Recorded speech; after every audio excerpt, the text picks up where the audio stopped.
Welcome everyone to Buying Local. I'm your host, Mike Nelson from Five Towers Media. And I'm joined today by, and Kym, I always say this on every episode pretty much because I mess up everybody's name, I'll but butcher the last name. I'm gonna pronounce it how it reads. It's Kym Hance from Herzog Law Firm. Yeah, Yeah. I got it right. I always say it's like chance without the C on front. So Okay, it's just perfect. Hance. There you go.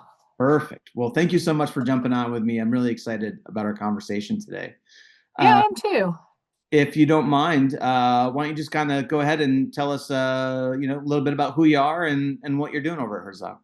Sure. So my background, so Kym Hance, and I am my professional term is an aging life care manager.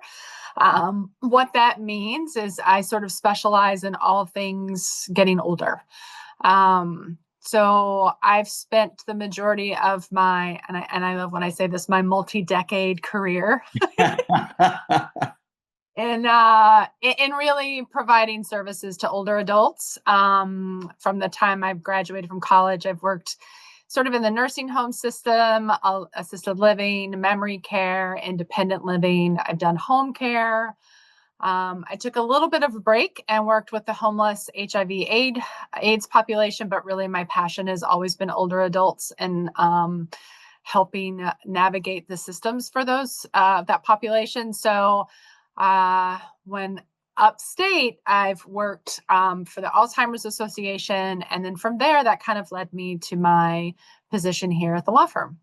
And I've been here for about 8 years now and really love what I do. Yeah. I'm curious, it sounds like you're very passionate about who you work with and how you help them. Is that just, I mean, did you just kind of fall into it, or why are you so passionate about it? Um, I've always had a bit of a soft spot for older folks, and I think a lot of it just stems from early on in my career working in a nursing home in particular. I think we forget sometimes the wisdom and the remarkable lives that a lot of our older adults have had. A lot of times our paths don't cross an older adult until maybe they have an issue or there's a problem, or maybe they're not functioning fully. I also started developing a passion because I think a lot of times you learn a lot about somebody when you read their obituary, right? And I know that sounds really morbid, but a lot of times people will be like, gosh, I never really knew that about that person, right? Because again, they weren't meeting them until later life. And so you're really only seeing that person as they're presenting at that time. So in this position, I certainly am dealing with folks at that time, but I'm also trying to learn about who they are, because for me, that's a big part of being able to preserve some of that dignity that folks should have at older life. Anytime I work with a family, I always say, like, we refer to this stage as the golden years. But I feel like a lot of times our folks don't feel that way, right? They're really feeling beat down by whatever it is that they're dealing with, whether it's a chronic illness, family dynamics, decisions that are having to be made around finances, or just all the things that kind of come tumbling down sort of in that last chapter. Yeah. So a big part of my passion is really wanting to help people meet whatever that aging goal is and make it the best that it can be for them. Really to help make it truly be the golden years, right? And not Yeah, or at least, put a little spit on it and tarnish it up a little bit. I mean, you can't always make it perfect for everybody, right? But it's at least knowing that folks have options and at least know all of the different resources that can help them get to certain places. Because a lot of times people just aren't even having conversations. And it's helping families navigate through that too. Because a lot of times it's the kids that I get a phone call from, and they're like, my parents can no longer live like this, with the crossed arms, and you have to tell them that they can't. And a lot of times it's negotiating, right? It's saying, well, I know it might not be ideal, right? But this is how they're choosing at this moment. And we can try to support them to the best that we can. I think sometimes going in blazing saddles and saying you can't do this is Mhm. really, it's going to cause somebody to really put the brakes on, dig in their heels, and sometimes makes situations worse. So I do a lot of mediating as well. So Okay. yeah. All right. So, Kym, tell us a little bit about the Herzog Law Firm so we can kind of put this in context as far as Sure. what you bring to the table for Herzog. So, but I feel like I know we've had Phil on the show, and um, we should probably just put some context as far as what Herzog does. So, why don't you Yeah, go no, the overview? yeah, of course. So, in the big broad spectrum of things, we're an estate planning elder law firm. We do things all, and when people hear that word estate planning, they're kind of like, they kind of get lost in that word because, what's the first thing you think of when you hear the word estate? Right. Right. You think, oh, it's people who have a lot of money. But really, what it boils down to is we really help people. And really, we say anyone 18 and older should have the beginnings of an estate plan. And that's just your basic healthcare proxy power of attorney. It could include a will, but that's sort of your basic estate planning, right? It's healthcare proxy power of attorney and a will. Beyond that, we really work with families to help them with maybe younger kids, who's going, should something unfortunate happen, what's the plan for those kids, help put something like that. But we really specialize in elder law. And what does that mean? So elder law really is the focus on, when we're talking about folks, retirement, maybe a little bit retirement, looking at how do you want the rest of the time that you've been working for look like for you? Do we want to preserve assets for the younger generation, maybe for kids, grandkids? Do you have a plan for what should happen if you need long-term care? And a lot of times when people hear that word long-term care, they just think nursing home. There's so Mhm. much more that goes into long-term care. And, anytime I'm out in the community doing any kind of education, I always say, like, whose plan is to go to the nursing home? And nobody ever raises a hand, right? So nobody ever plans for that to be where they're going to end up. Mhm. Unfortunately, what ends up happening is it's it's the unfortunate part of getting older is it sometimes does become part of the plan. So we really want to have conversations with folks early on, to really talk about what your wishes are, what that could look like for you. Do you plan on staying in maybe you have a generational home that you've lived in for many, many years. Is it your plan to stay there? What could that look like for you? Do you plan to downsize? When do you think you might make plans to do that? Do you want to travel? So we incorporate all of that into sort of the estate plan, because again, we want to make sure that people have enough sort of to live the life that they want to live as they retire and get older, but they also have the ability to access some of the services that they could need. We're in a generation now where we've got people living much longer than they ever have, and needing care also for a much longer period of time because medicine has come so far. People are not always living better, I think. And so it's having those conversations with folks too, to really understand what their goals of care are and kind of teasing out what they do or don't want. From an estate planning elder law firm, we really are focused on sort of all of these aging issues, what it encompasses, what resources are out there, how can we help you navigate and sort of get to the place where you want to be, and plan ahead. I mean, we love collaborating with other professionals like financial advisors, other, long-term care planning resources, because we're all players sort of on the same Mhm. team, and everybody sort of has a job, and we all have to kind of communicate to really help make sure that that individual's goals are met. Okay. Now, when I first met you, I got it must have been like maybe 6 or 7 months ago, I I think. know time flies, right? Very quickly, yes. And one of the things I thought was really interesting is what you're bringing to the table, because you're not a lawyer, right? No, no, I'm Right. not. So, primarily estate law is all lawyers. And Yeah. again, lawyers are great, not saying Yeah, it yeah, yeah. makes Right, them right. bad, but I thought it was really interesting that Herzog has you as a part of this process. And Right. so I'm curious, obviously this is a pretty unique offering as far as the state law in our area. I'm sure maybe there's other firms somewhere that do this, but I know Sure. locally, I'm not aware of any.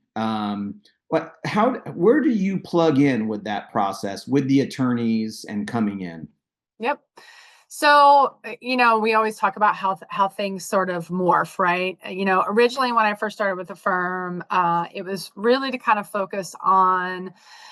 So one of the things that we do a lot of is Medicaid. So Mhm, whether it be nursing home or community-based services. So one of the offerings that I brought. So to your point, I'm not an attorney. I'm a social worker mhm, and a certified case manager, and that's sort of the role I was playing with the Alzheimer's Association. I was sort of doing care consultations, information referral, and all that kind of stuff. And I'd started working with Herzog as sort of my expert law firm and talking about what some of the issues are that as we age, particularly with a chronic illness like Alzheimer's dementia, like what sort of planning do you need to think about? What do you need to put in place? And it was just very symbiotic, right? Like, just worked really well together. And so, you know, we really specialize in community Medicaid as well. And that's really accessing services in the community because, as I said before, most people, nursing home is not where they want to be. So let's mhm, plan for being at home or in the community where, there is actually a robust amount of services available. And so originally that was sort of where I came in, was to really help to navigate that piece because it's really easy to get somebody Medicaid, believe it or mhm, not. The hard part, and this is what I always say to families, is then really understanding what's available and getting to the right spot because there are multiple programs, there are lots of agencies, there are, I don't know if you've ever had an experience with a loved one, but going to the hospital, you're getting discharged, they give you a list of like 20 resources and you don't even know where to start. mhm, Right. So a lot of what I do is kind of cut the chase. I know who the resources are, I know who the players are. So I'm immediately calling folks and kind of getting that in place for our clients. So they're not having, they can really deal, they're already dealing with being a caregiver, which can be a 24/7 role. So then to task them with, well, now you need to know what plan you need to choose. And now you need to know what program is going to be best for your loved one. And now you need to know how to advocate for the right agency. And now you need to know, like, you need to understand the language and nuances that all these programs deliver. And mhm, you would think that there was a source out there that would do that, but there really isn't. So I think it was really thoughtful and really sort of um, a great add-on for the guys here to really be like, we want to help our clients sort of finish the process, not just start it, but mhm, really finish it and actually get the services that they're entitled to. Um, Prior to that, for 20 years, I've been doing what's called private care management services. So really that means it's not attached to anything. So it's not attached to, being part of a law firm, which people can actually get through us as well. So it's not just a Medicaid application. Folks can come and get care management because they have a loved one, maybe family lives far away, and they need somebody that's eyes and ears to be able to help coordinate services, to be able to make sure those services are being, followed through on, to advocate with maybe some multiple physicians that a client might have. I mean, most of our folks, as they get older, you're seeing 4 or 5 docs, mhm, right? And a lot of times we don't know why somebody's prescribing something, what if it is helpful or more beneficial. So it's really, it's a very holistic model, right? So I know a lot about finances, legal, medical, housing. So my job is really pulling all of those pieces together and putting together a plan for somebody so that they can, ultimately remain independent as long as possible, because that's really what most people want. mhm, So for some people, it might be hiring some outside help. For some folks, it might be looking at assistive technology, which technology now is amazing. I love going in and helping people, get their homes in a place where it can be more user friendly for them. When maybe their doctor is telling them it's time to move, or their kids are telling them it's time to move because their house is no longer accessible for them.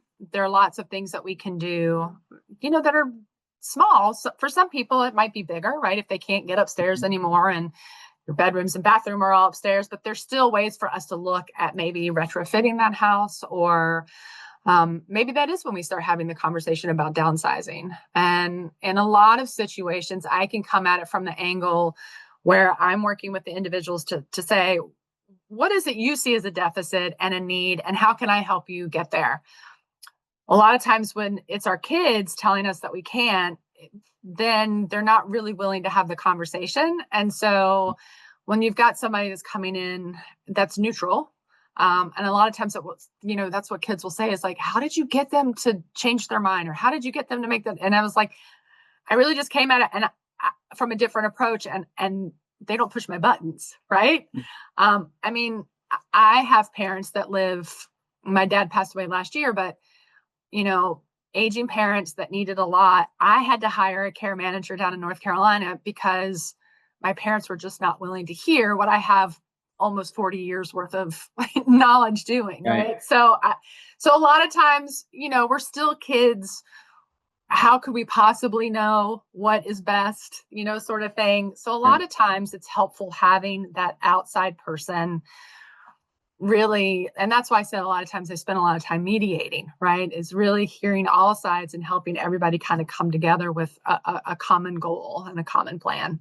Just sometimes you'd look at it a little differently. So, well, it sounds like, it kind of softens the conversation that kids are trying to have with their parents, right? Because you don't have any skin in the game. You're not there with an agenda. right, You're just there right, to take in the information and make a recommendation as a professional without any ulterior motive right. whatsoever, right? It sound and am I correct? I mean, so you engage with clients. They may not be coming to Herzog for an estate plan. They may just Correct. need those services, and you're able to Yep. engage with them in those. Yeah, so we have the Medicaid branch of it, and then we have just the standalone. So folks don't need to be getting any kind of legal assistance from us. They might have their plans in place, and a Mm. lot of times, we'll offer consultations to anybody to review their documents just to make sure that they do align. Because again, there's a big difference between somebody who does estate planning and somebody who does elder law estate planning, right? Mhm. Because we are really looking at that long-term care piece. We're really looking ahead and kind of being like, what can we set up to make sure that in the future you'll be okay, right? You can Mhm. either access whatever services are available. Let's talk about, are you a veteran and maybe you haven't accessed the VA system? Let's talk about what that could look like and what they might be able to offer you. And it's knowing what each nuance is in every community too. So, we have offices in Kingston, Albany, Saratoga, and Queensbury now. And I move between all of those offices. So I basically say we provide services between the Mid-Hudson Valley and the Canadian border. And every community is very unique. And I'm really lucky that I've worked a lot in the North Country and the Capital Region, and now the Hudson Valley with this job. So having a broad knowledge of what's out there and really how each community sort of plays into helping support an individual in their own community is really helpful and really beneficial. I mean, it's much different when I visit somebody out in Washington County versus somebody that I would meet in Schenectady, New York, right? Mhm. So it's really understanding how each of those community work and knowing the players in each of those communities so you can make the connections a little bit easier, make it better for those families so they're not sitting there, worried about what's going to happen. Yeah. And so you go to their homes? Oh yeah, that's a big part of what I do. So doing home visits, it's multi-purposed. In a lot of situations for me to be able to put eyes on somebody's house to help them understand what kinds of things we could do to make it more livable for them, make it Mhm. safer, make it, more accessible, just make things a little bit easier. And then what are some of the resources that we might be able to utilize to make that house more friendly for an individual? A lot of times it tells the story about how somebody's doing as well, right? Because you can see things piling up on a counter. A lot of times I'll open the refrigerator, and if there's a strong odor of something, like there are lots of little quiet things that tell me a lot. So when I'm doing a home visit, it really I feel like I'm doing a little bit of a detective work. Mhm. but it really does tell a story. If somebody's still driving, I make sure to take a look at the car because I'm looking for little dents or scratches, because that tells me a lot. If somebody is, if their hubcaps are really torn up, they're really, parking by touch and not really by what, and it's just those little things. So it's those little things that can really help me kind of put together a puzzle. Kids, our families are really far removed now. We Mhm. we don't live in the same towns. We're not, getting together every Sunday for dinner like we used to. And it's just the nature of the beast. So a lot of times when you're reliant on a phone call, on a weekly phone call, and your individual that you're taking care of is like, "Oh no, I'm good. Everything's great." Sometimes just doing that visit, you're like, "Oh wow." Like I see so many things that, haven't been taken care of for a while, or there's some red flags of things that we kind of need to address for Yeah. folks. What I so you're primarily working, well, I shouldn't say you're I would imagine that a lot of your initial communication is with the children, right? And they're Situations, yes. But interestingly enough, I have more and more clients, more and more actual folks that are starting to think about what they want, and Mhm. doing a little. So this is a big generational change also, right? This is a big change between baby boomers and sort of our silent generation that we're sort of moving out of right now. The older baby boomer generation is still conservative, still kind of quiet. They don't share a lot of their information, because I think that's the other hard part is, particularly, our World War II generation, they were very quiet about things. They didn't discuss medical, they didn't discuss finances, they didn't, Mhm. none of that. So we're moving into an interesting time where we're working with a span of a generation that does talk about those things, has sort of planned, has sort of thought about it, sort of saw how their parents did things and don't want to end up that way. So they are starting to think a little bit earlier about, what I want to do, how do I want this to look like for me? I don't want to end up in a situation where I don't have a say, or I can't really make the decision for myself because I waited too long. So I do have, I see it changing, particularly since the pandemic. A lot of people are thinking more about how they want to age and sort of what they want for themselves. So that's been interesting, for Yeah. sure. Yeah, it's interesting about the baby boomer generation. So many things that are happening with them coming to retirement, and Yeah, that we talk about it pretty often, as far as the number of businesses out there that don't necessarily have a legacy plan, and it's the mhm, baby boomers that own these businesses, and they've been building them for 30, 40 years, and now they're at retirement or nearing retirement, and they're like, well, yeah, I guess I'm just going to close up the doors. And so similarly with what you do with that elder care, it's like they're coming to that point. There's a lot of them, right? And there's yeah. a big Like, demand. the statistic right now. So AARP, we have 10,000 people turning 65 every day between Every day. now and 2030. Yes. Wow, Yeah. And that's a lot.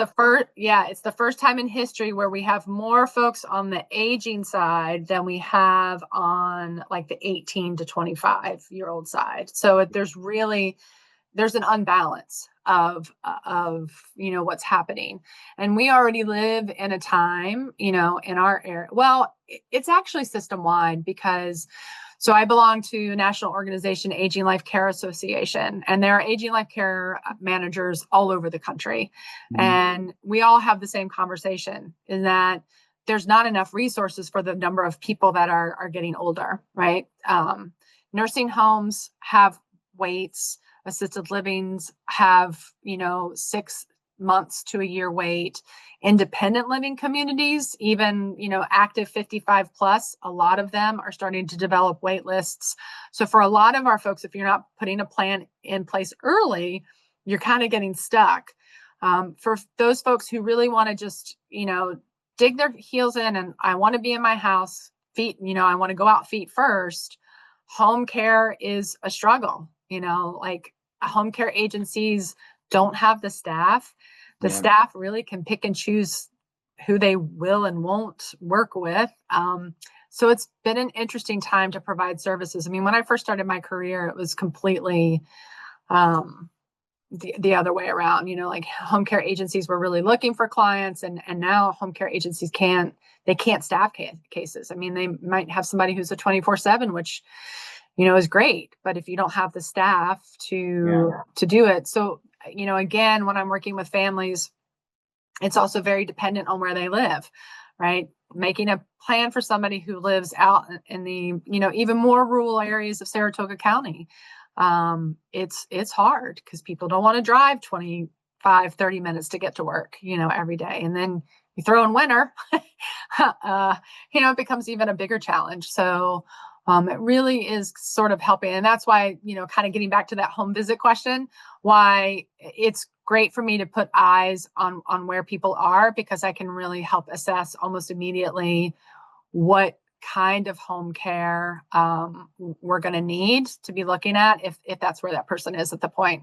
I mean, I've had several people that their driveways are a mile long, and so how do we get that clean? How do we get somebody in on a bad day? And so it's looking at all of those things that kind Wow. of. So you really do look at everything.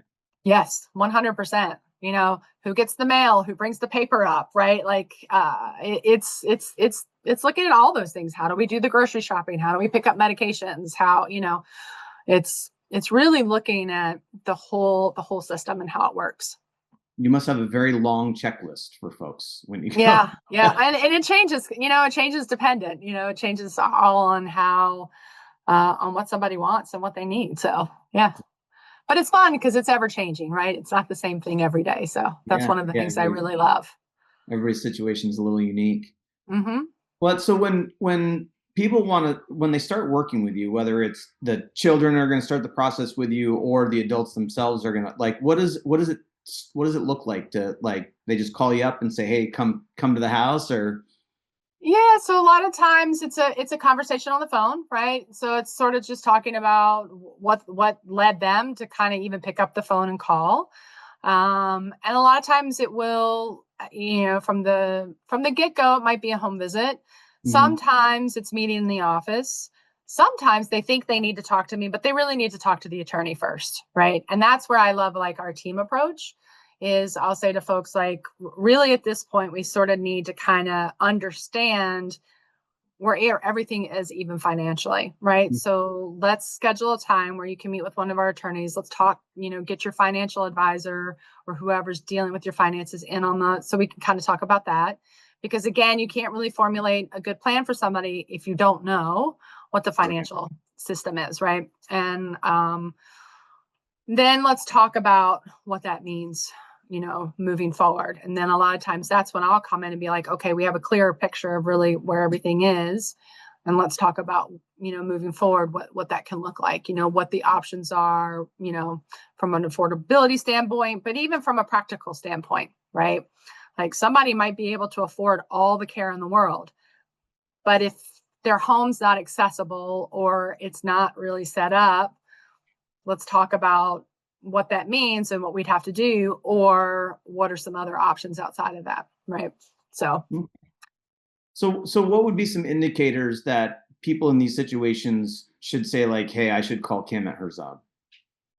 so we're right, we're actually entering into that busy season where families are starting to get together, right? And a lot of times, like I said, you've been having ongoing phone calls, and mom and dad seem great, like because there's that memorized conversation that you Mhm. have, that you're talking about the grandkids or you're talking about vacation or whatever, right?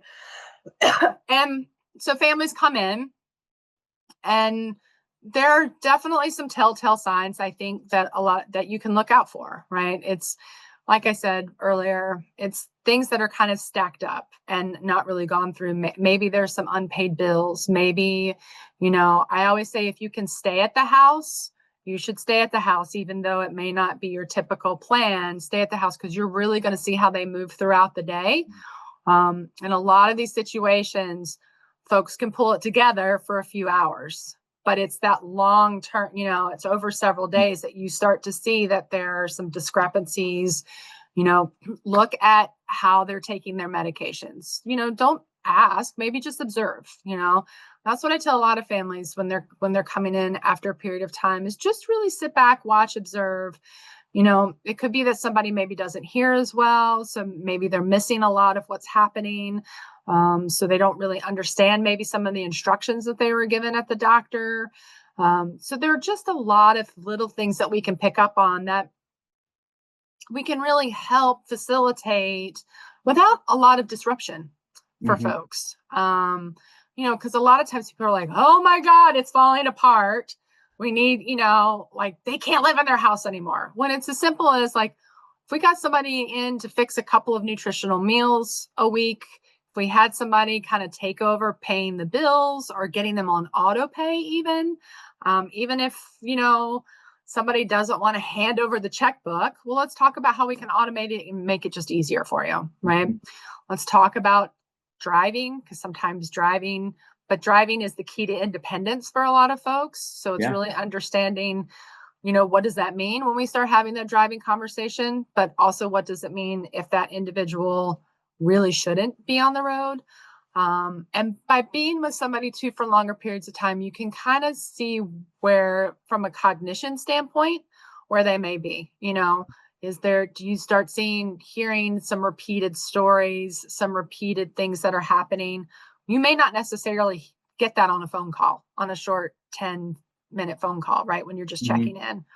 But by being with them, 2.5 hours over dinner, you might hear the same thing a couple times. So that's sort of starting to, with some families kind of resonate that we might have a bigger issue happening here.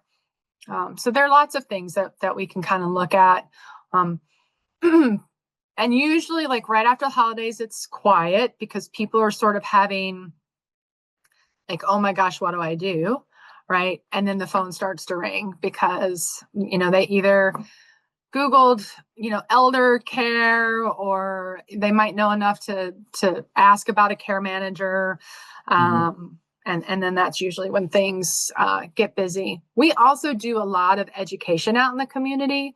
So, we're at libraries, we're at the school systems for the continuing ed, senior centers, talking to people, because sort of the last thing we want is for people to call us in crisis, because that's generally the worst time to be Yeah. having these conversations, right?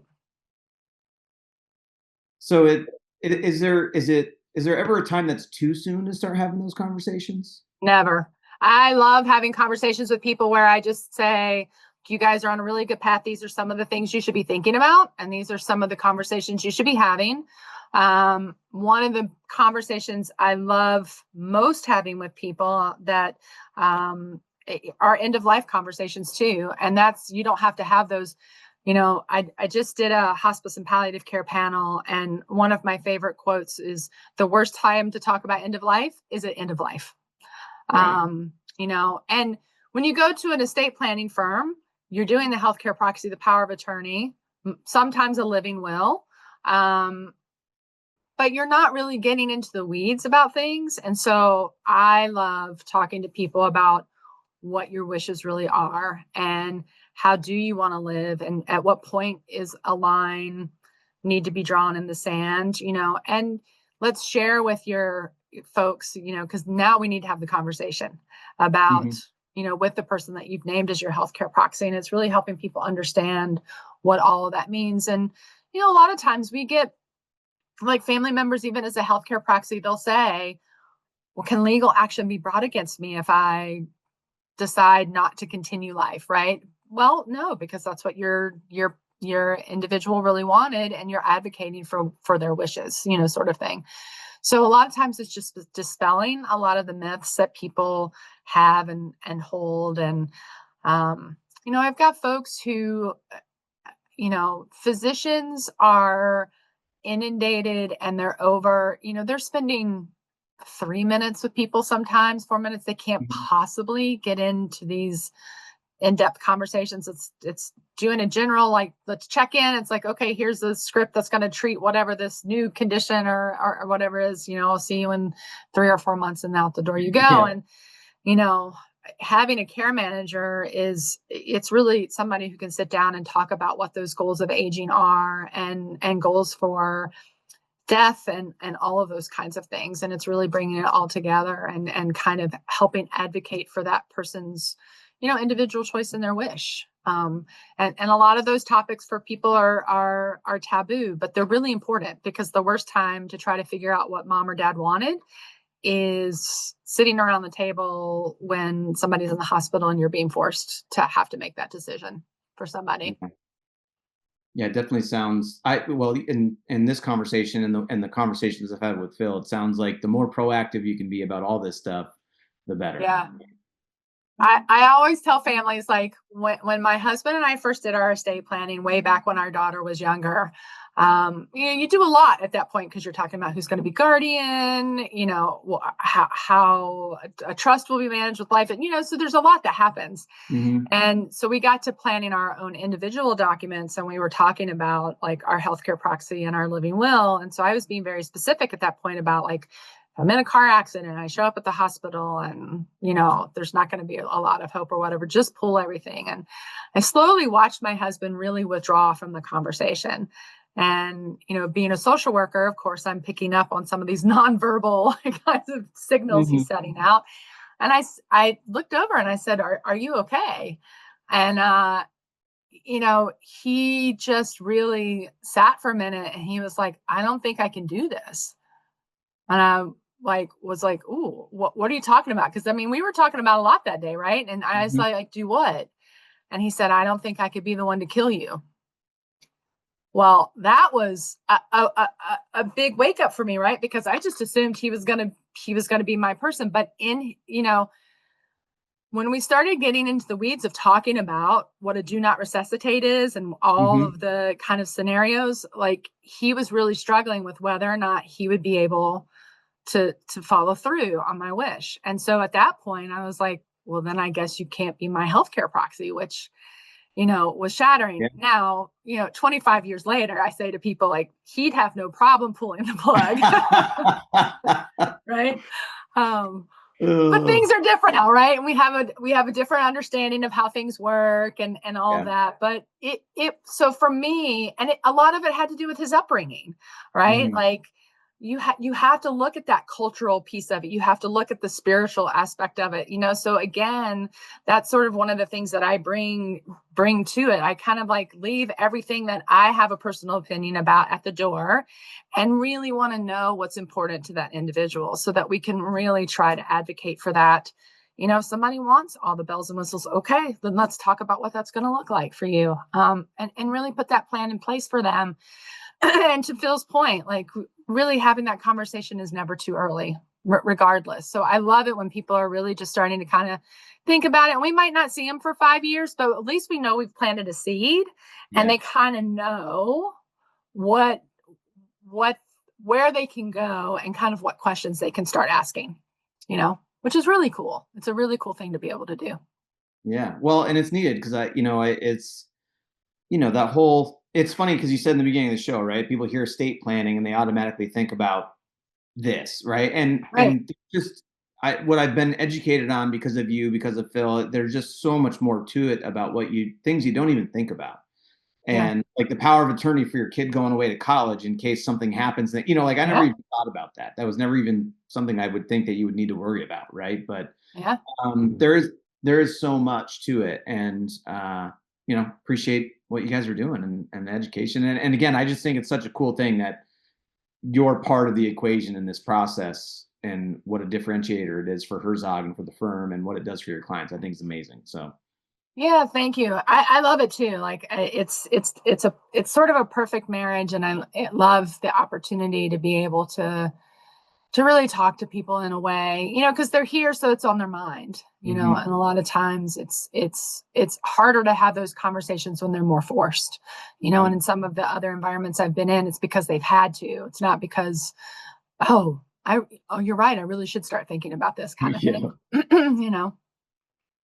So if people want to learn more about Herzog, more about you, about how you work with people, where do they find you guys?